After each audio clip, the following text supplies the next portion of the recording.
good morning, good afternoon, good evening, depending on where you're watching from.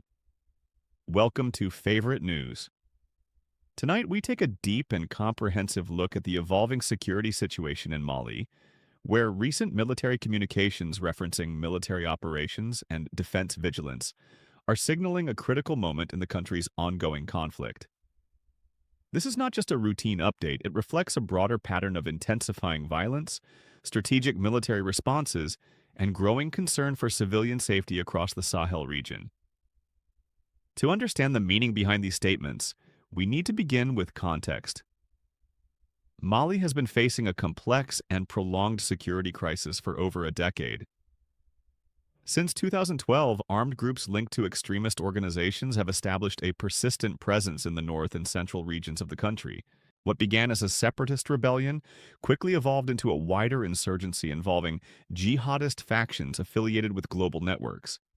Despite multiple interventions, both domestic and international, the conflict has not only persisted but expanded geographically. Today, large parts of Mali remain unstable. When Malian authorities refer to military operations, they are describing active, ongoing combat efforts conducted by the National Armed Forces. These operations include ground offensives targeting militant strongholds, airstrikes often involving drone technology, reconnaissance missions and patrols, strategic attempts to disrupt supply routes and insurgent mobility. In recent weeks, these operations have reportedly intensified. Military sources suggest that several coordinated offensives have been launched in central and northern regions, areas long considered hotspots for insurgent activity. The aim is clear: to weaken the operational capacity of armed groups and reassert state control. However, such operations are rarely straightforward. The terrain is vast and difficult. Armed groups are highly mobile, and intelligence is often limited.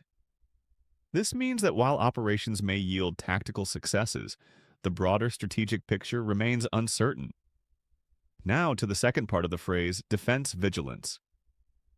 This is not merely military jargon. It is a public signal.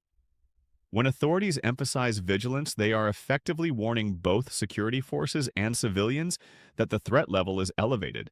This could mean increased risk of ambushes on military convoys, potential attacks on civilian infrastructure, the use of improvised explosive devices or IEDs, disruptions to transport routes and supply chains.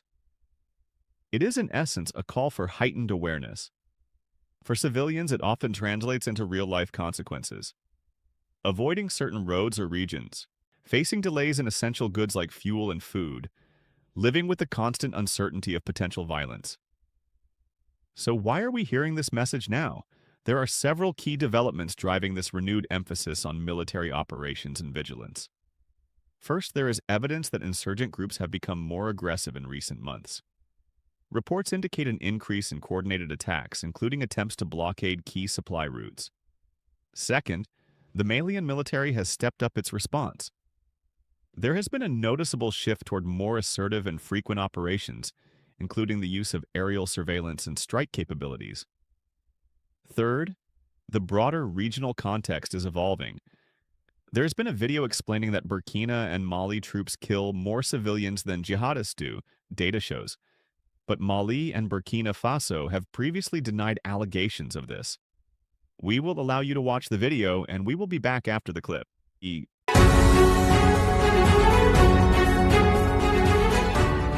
Twice as many civilians as Islamist militants have since 2023. That's according to a tally of incidents in a Human Rights Watch report published on Thursday. The true number of civilian deaths is hard to track due to underreporting, says senior Sahel researcher at Human Rights Watch, Ilaria Alagrozzi. We have documented 57 incidents resulting in the killing of over 1,800 civilians by both parties to the conflict. Of these 1,800 people, 1,200 were killed by security forces and VDPs. VDPs are a militia in Burkina Faso. The pattern is broadly consistent with data shared with Reuters by monitoring group Armed Conflict Location and Event Data, known as ACLED. and it also applies to neighbouring Mali. Mali, like Burkina Faso, is ruled by a military-led government that seized power in a coup. There, the military, together with Russian paramilitary groups Wagner and Afrika Korps, killed 918 civilians in 2025, while jihadist groups JNIM and ISSP killed 232, according to ACLED. It attributed many Malian civilian killings to drone strikes, which have soared since the government began purchasing Turkish-made drones in 2022.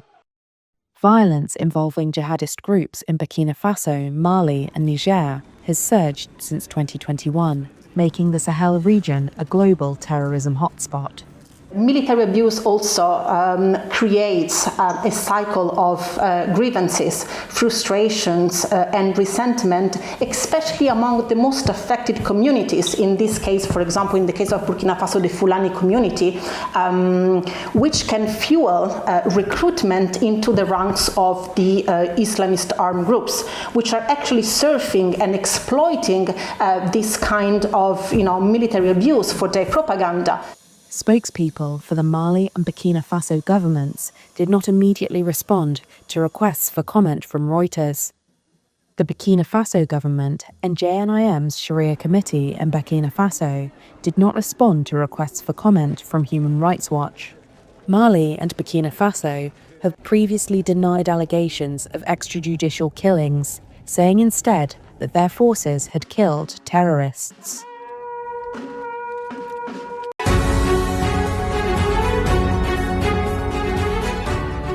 At its core, this statement is making two key arguments. First, that there is intentional misinformation or false narratives being spread about Burkina Faso and Mali. Second, that these narratives are motivated by the idea that both countries are growing stronger and becoming more unified, particularly in a regional or political sense. This reflects a viewpoint that is increasingly common in online discussions surrounding the Sahel. In conflict zones, competing narratives are not unusual. Different actors, governments, armed groups, international organizations, and even social media users often present conflicting versions of events. So when someone says they are trying to lie, the key question becomes, who is they? This could refer to foreign governments, international media outlets, political opponents, or even rival groups within the region. It's important to note that misinformation can exist on all sides. Some reports may be exaggerated, incomplete, or influenced by political agendas, but equally official narratives can also be selective. From a news perspective, this is why verification and multiple sources are essential. The second part of the statement focuses on strength and unity. In recent years, Mali and Burkina Faso, along with Niger, have moved closer politically and militarily. This cooperation has been formalized through the creation of the Alliance of Sahel States, a regional bloc aimed at strengthening mutual defense, reducing reliance on external powers, coordinating responses to insurgent threats. From this perspective, supporters argue that these countries are becoming more self-reliant, building stronger regional partnerships, asserting greater control over their own security policies. This is what some interpret as growing stronger as a community. However, this narrative is not universally accepted. Critics argue that security conditions in parts of Mali and Burkina Faso remain extremely fragile. Armed groups continue to operate widely. Civilian casualties and humanitarian challenges are still significant. In other words, while there may be political alignment and cooperation, the situation on the ground is still complex and, in many areas, deteriorating.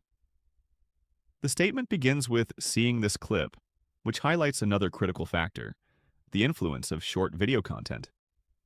Clips can be taken out of context, edited selectively, or interpreted differently depending on the viewer's perspective. A single video rarely tells the full story.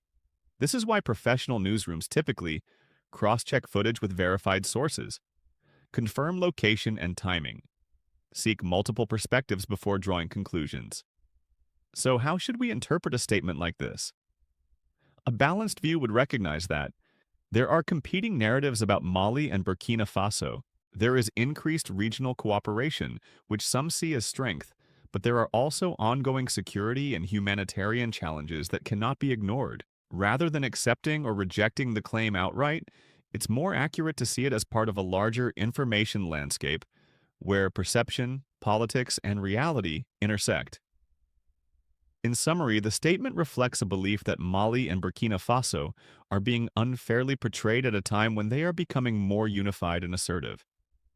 But like many claims emerging from conflict-affected regions, it sits within a complex mix of satya and interpretation, verified facts and contested narratives, national perspectives and international scrutiny. As always, the challenge is to separate what is known from what is believed and from what is being claimed.